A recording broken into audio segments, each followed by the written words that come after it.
Assalomu alaykum, hurmatli kuzatuvchilar. Bugun sizlar bilan 4-sinf matematikasining 3-qismida 78-mavzu kattaliklarning qismlari haqida gaplashgan mavzumiz shu mavzuni o'tamiz. Yondosh mavzu vaqt o'lchov asboblari haqida gaplashar ekanmiz. Ulush, qism, surat, mahrajlar haqida ham so'z yuritar ekanmiz. Demak, vaqt o'lchov asboblari. Vaqt tushunchasi o'zi nima? Vaqt hodisalarni ketma-ketligi va davomiyligini ifodalovchi kattalik hisoblanadi. U hodisalar qachon boshlanganini, qachon davom etayotganini va qachon tugashini ko'rsatadi. Ma'lum vaqtda vaqtni o'lchash kundalik hayotda juda zarur. Masalan, dars jadvali, ish va dam olish soatlari belgilanadi vaqtni o'lchashda. Keyin vaqtni tabiat hodisasini kuzatish bilan ham o'lchashimiz mumkin. Kun, tun, fasl, oy, yil mana shunday almashinishi bilan, tabiatni kuzatishi bilan vaqtni o'lchashimiz mumkin. Yana vaqtni o'lchaydigan birliklar bu vaqt xalqaro birlik sekund hisoblanadi. Sekunddan keyin minut, minutdan keyin soat, soatdan keyin sutka, sutkadan keyin hafta, haftadan keyin oy, oydan keyin yil hisoblanadi. Masalan, 1 minutimiz 60 sekund. Eng kichik birlik bu sekund. Yildan keyin asr. Eng kattasi asr hisoblanadi. Biz bilamiz 1 minut 60 soniya, 1 soat 60 minut, 3600 soniya. Xuddi shunday ketiladi. 1 soat 20, 1 sutkamiz 24 soat, 1 haftamiz 7 sutka, 1 oyimiz 31 kun, 1 yilimiz 365 yoki 366 kundan iborat. Vaqtni o'lchash asboblari haqida gaplashadigan bo'lsak, vaqtni o'lchash asboblari soat, mexanik, elektrik qo'l soatlari bor-ku, shu soatlardan, qum soatlaridan foydalanish mumkin. Quyosh soatlaridan, atom soatlaridan eng aniq hisoblaydi. Vaqtni o'lchashda qadimda Quyosh, oy, yulduz harakatiga qarab vaqt o'lchalgan. Keyinchalik suv soati, keyin qum soat, hozirda esa elektron va atom soatlari bor. Mana elektron va atom soatlari bor.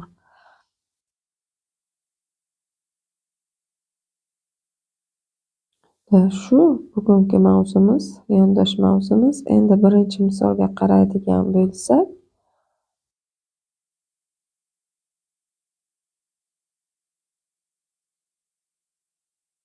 bu soatlar qanday vaqtni ko'rsatyapti?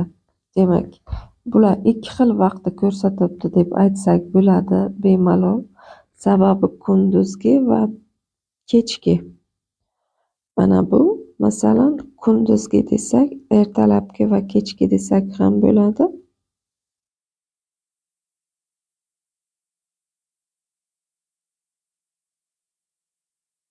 Kech. Kunduzgi desak, mana tongi soat 8:20 ni ko'rsatyapti. Ana kechkiga desak 20:20 ni ko'rsatyapti. Mana bu kichkinasi soat milini, kattasi minut milini ko'rsatadi. Shunga ham ahamiyat berishimiz kerak. Keyingisi 9:35, mana 9 va mana bu aytib o'tay, har bir oraliq 5 dan 5, 10, 15, 20, 25, 30, 35 da. Mana 9:35 desak, kechki 21:35 bo'ladi endi.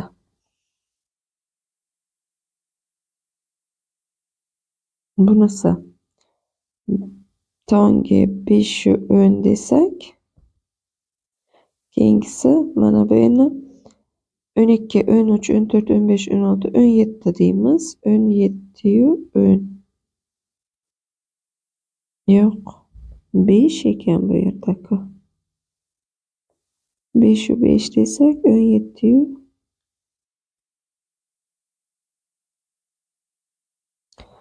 bunisi 8'i 00'da ko'rsatyapti. Tungi kechki 20'yi 00'da ko'rsatyapti. Mana shuni hisoblasak bo'ladi. 12gacha bor-ku soat qaytalanadi yana. 13, 14, 15, 16, 17, 18, 19, 20, 21, 22, 23, 24 oxiri shunda kelib to'xtaladi. Endi doiraning qanday qismi bo'yalgan? Demak, biz aytishimiz mumkin, doira 12 bo'lsa, 12 ta qismga ajratilgan. 12 tadan har bir qism desak, bu bitta qismi bo'yalgan. Bu esa 1, 2, 3 bo'lsa, 3 ta 12. Bu esa 12 dan 3 qismi bo'yalgan. Bu esa 12 dan 6, ya'ni 1 taqsim 2 qismi bo'yalgan desak ham bo'ladi buni. Bunisi 12 dan 8 qismi bo'yalgan, bunisi esa 12 dan 10 qismi bo'yalgan. Mana. Ifodalar yozing va ularni hisoblang debdi. O'z ifodalar yoniga yozsak bo'lar. Minutning 1 taqsim 6 qismi necha sekund? Demak, 1 minutimiz 60 bo'lsa, 60 ta 6 ga bo'lamiz va 1 ga ko'paytiramiz. Bizga kelib chiqadi 10 sekund.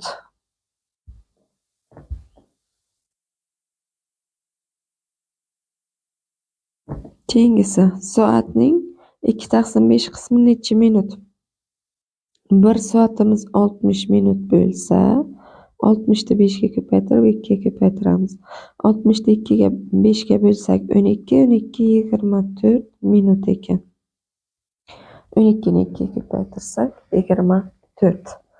Keyingisi,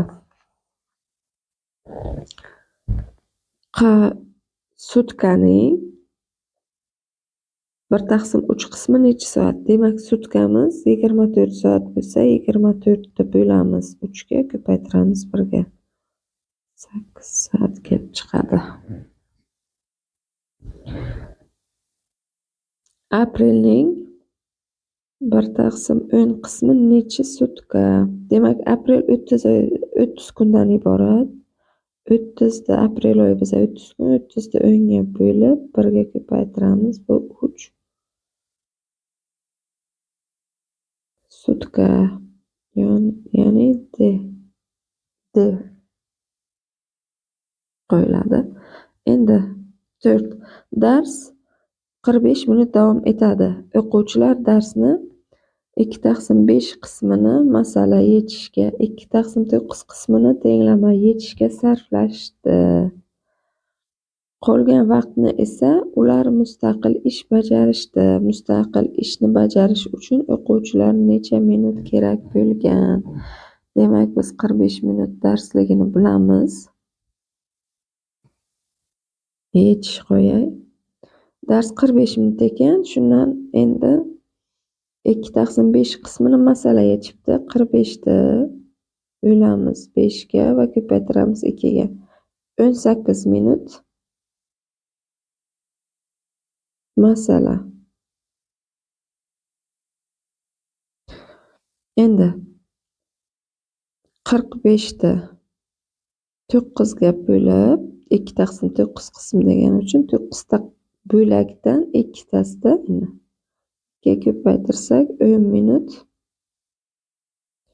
tenglama yechgan. Undan keyingisi esa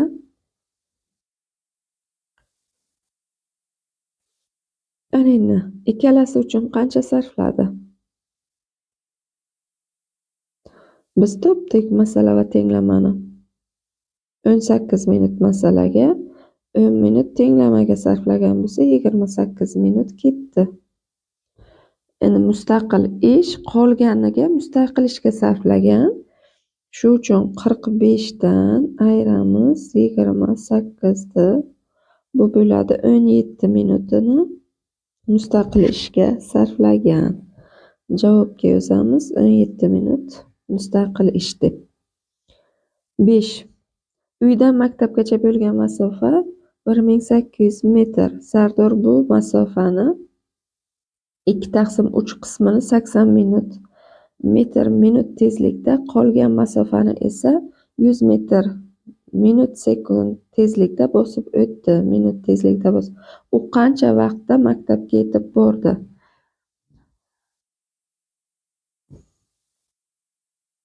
Demak, bizga berilgan masofa aniq. 1800 ni 3 ga bo'lib 2 ga ko'paytirsak, bu necha metrini 80 metr minut tezlikda bosgani kelib chiqadi. Chunki 2 taqsim bu 9, 6, 18 ni 3 ga bo'lsak 6 va 2 dan 600 ko'paytirilgan 2.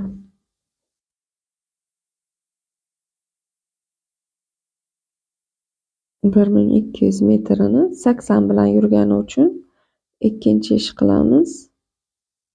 To'xtab turinglar, shunga bitta nima o'chay sig'maydi.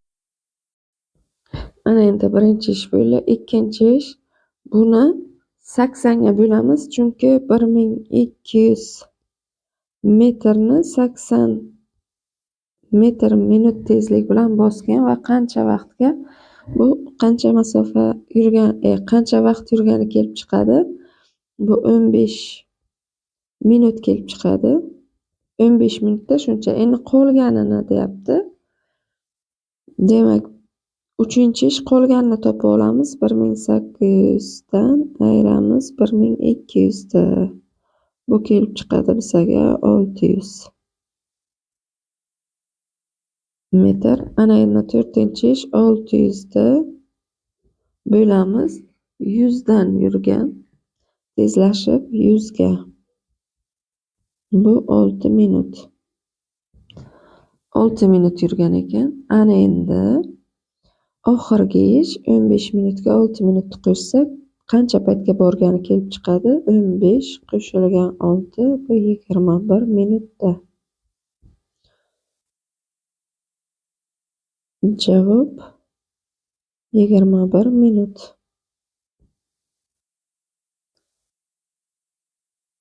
Minutda maktabga borgan.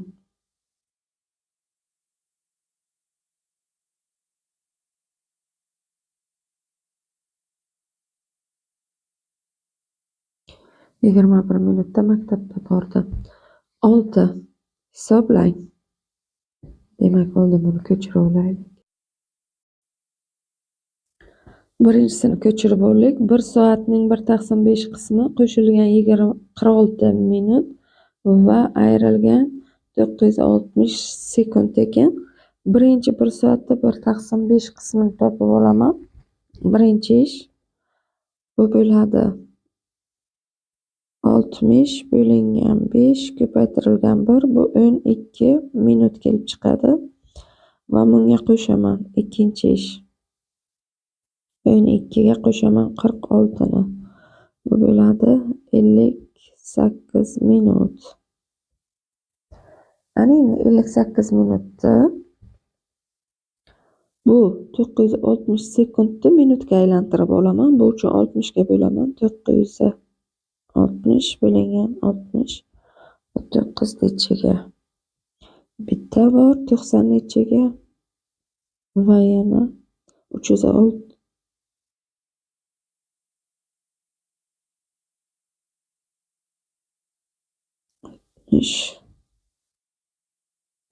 16 minut kelib chiqadi. Ana endi uchinchi ish 58 minutdan 16 minutda ayiraman. Shunda bizga kelib chiqadi bu 42 minut. Mana bu yerga 42 minut yozamiz. Keyingisi misolni ko'chirma ishini qilamiz. Mana bu yerdan birinchi ish. Bir haftaning 1/7 qismi bir haftamiz bizga.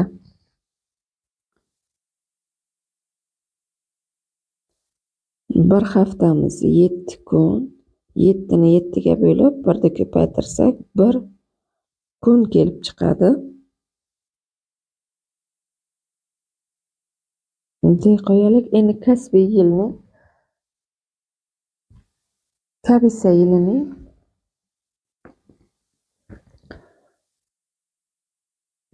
5/2 qismi. Kabisa yili deyapti. Bu yerda 5 ga bo'lsak qoldiqlar chiqadi. Shu uchun 365 deb bo'la qoldim. 365 bo'lingan 5 ko'paytirilgan 2. Bu kelib chiqadi bizga 146 kun. Endi iyun 3-ish. Iyun oyining 3/6 qismi iyun 30 kundan iborat bo'lsa, 6 ga bo'lib 3 ga ko'paytiramiz. Bu kelib chiqadi bizga 15 kun. Endi bunga buni qo'shib, buni ayirishimiz kerak. 146 qo'shilgan 1 ayrilgan 15. Bu bizga kelib chiqadi kunda. Bu 47 bo'ladi. Ayirsak 132 kun. Bu yerga yozamiz. 132 kun D bilan belgilanadi. Buni hammamiz yaxshi bilamiz.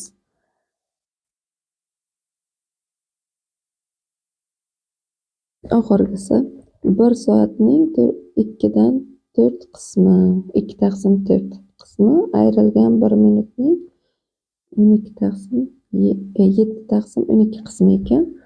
Demak, 1 soatimiz 60 bo'lingan 4 ko'paytirilgan 2.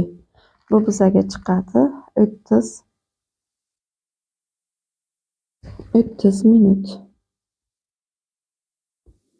Keyingisi 1 minutning deyapti. 1 minut demak 60 bo'lingan 12 ko'paytirilgan 7.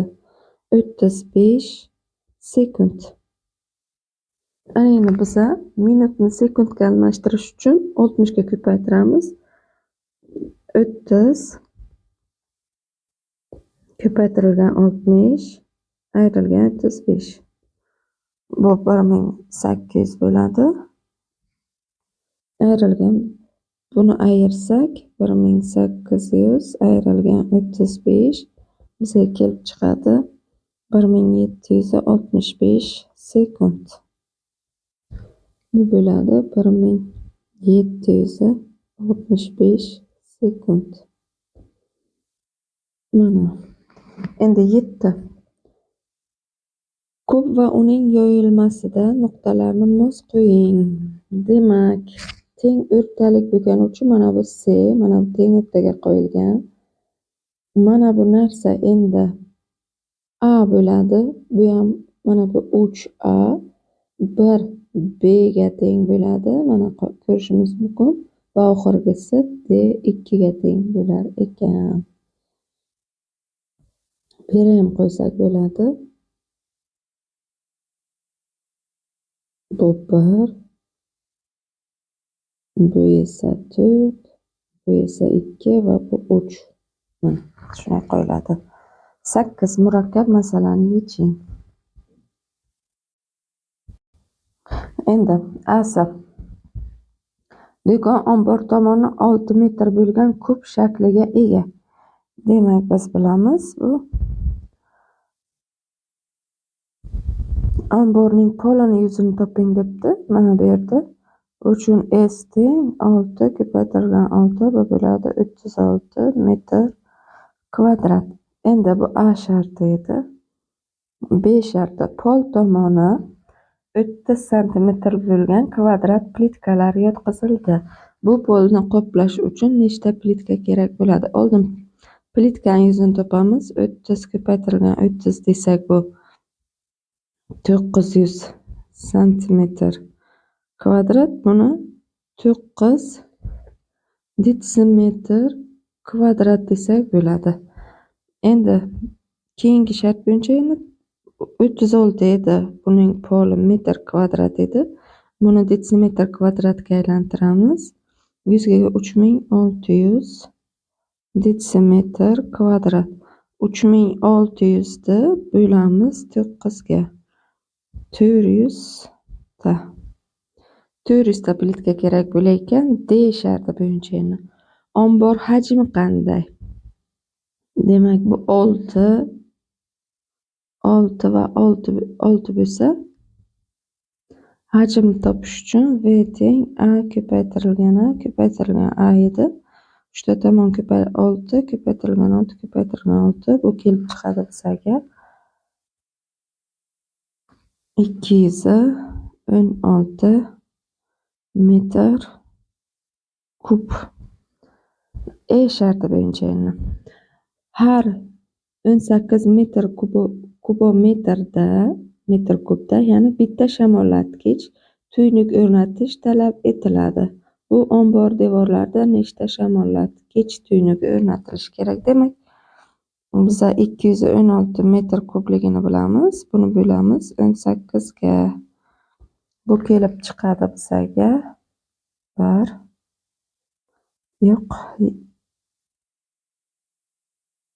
18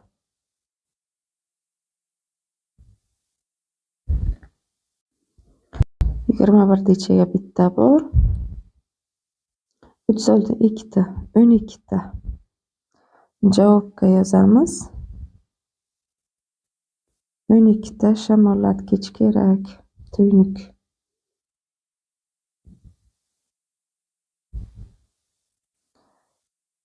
9. Qiya to'rda 3 ta shakl tasvirlangan. Shakllarni daftaringizga katakchalariga ko'chirib chizing. Ushbu kataklarning yuzini kvadrat santimetrlarda toping. Qaysi shakl eng katta yuzaga ega? Demak, buni ikkita katagimiz 1 santimetr bo'lsa, 1 2 3 4 5. Bu yog'i 5, bu yog'i 2 ekan. Buni yuzi bo'ladi 10 santimetr kvadrat. Bunisi ikkinchi shaklda endi. Oldin butun va keyin kichkinalarni sanaymiz. 1 2 3 4 5 6 7 8 9 1 2 3 4 5 16 17 18 19 20 23 ta ekan. 23 qo'shilgan 1 2 3 4 5 12 ta. 12 ni endi bo'lamiz 2 ga. Bu 6 ta chiqadi.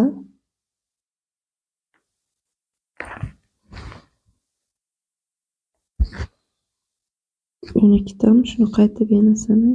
Kechirasizlar, 14 ta ekan. Bo'lingan 2. Bu 23 qo'shilgan 7 bilan 30 ta bo'ldi. Endi 30 tani 4 ga bo'lsak, bu kelib chiqadi bizga 7 santimetr va 2 ta qoldiq. 2 ta. Bu ikkitasi ortib qoladi. Buni taqriban 7 santimetr desak bo'ladi. Endi bunisi 4 ta katagimiz bizga 1 santimetr kvadratni beradi. Shuni hisobidan hisoblaymiz. Bu yog'i 10, bu 2. 12 santimetr kvadrat. Demak, bizga shunisini nimasi katta ekan. Ana bu shaklning o'zi katta. Qonuniyatni toping. Oxirgi soat nechini ko'rsatyapti? Demak, birinchi soat 11:15 ta desak, 11:15 ta ko'rsatyapti. Keyingi soat 10:05 ta ko'rsatyapti. Narsak 1 soat 10 minut arasi. Keyingisi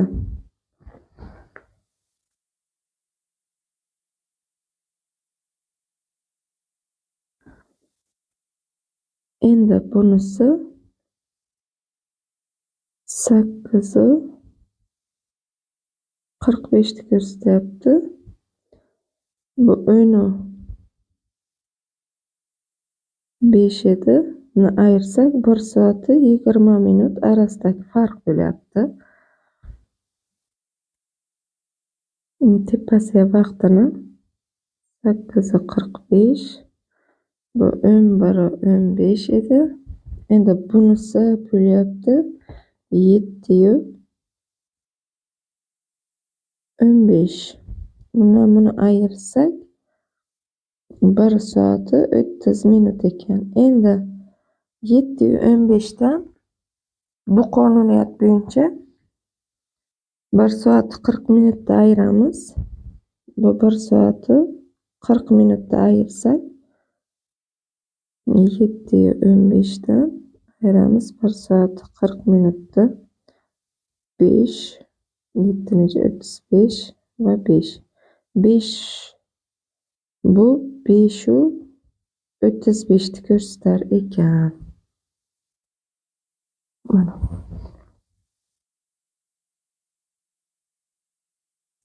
Endi uyga vazifa 11. 11-masala. Aziza uyga vazifani 1 soat 20 minutda bajardi. Bu vaqtning 1/4 qismini u matematikaga sarfladi. Yana 15 minutni ona tili bilan shug'ullandi. U vaqtning 1/5 qismida she'r yodladi.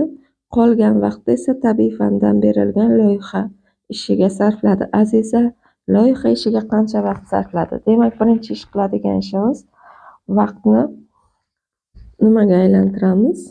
Minutga. Demak, 1 soatimiz 60 bo'lsa, 60 qo'shilgan 20 bu 80 minut kelib chiqadi. Endi 80 minutni bo'laman 4 ga, ko'paytiraman 1 ga, 20 minut. Matematika.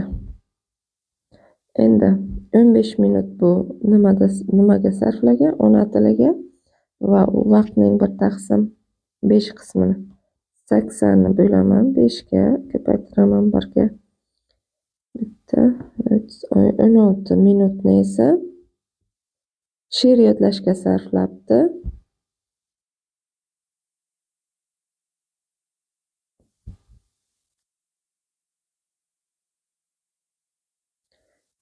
Endi hammasiga qancha sarflaganini oldin topamiz va shundan qolgani tabiiy fanga. Buning uchun biz qilamiz 20 minut matematika, 15 minut ona tili va qo'shamiz 16 minut she'r yodlash. Bu 2 31, 51 minut. 80 minutdan ayiramiz 51 da 29 minut. 29 minut sarflabdi tabiiy fandan loyiha ishiga. 12. Misollanish ishini bu yerdan tushiramiz. Demak, birinchi ish bu, keyin bu, ikkinchi ish bu, uchinchi ish va oxirgi bo'lish 4-ish. Birinchi qiladigan ishimiz 756 qo'shilgan 436. 436 bu bo'ladi bizga orqadan kelsak 2, 9 va 11. 1192 ekan. Ikkinchi ish 1192 ni bo'lamiz 4 ga. 11 ichiga 2 ta bor.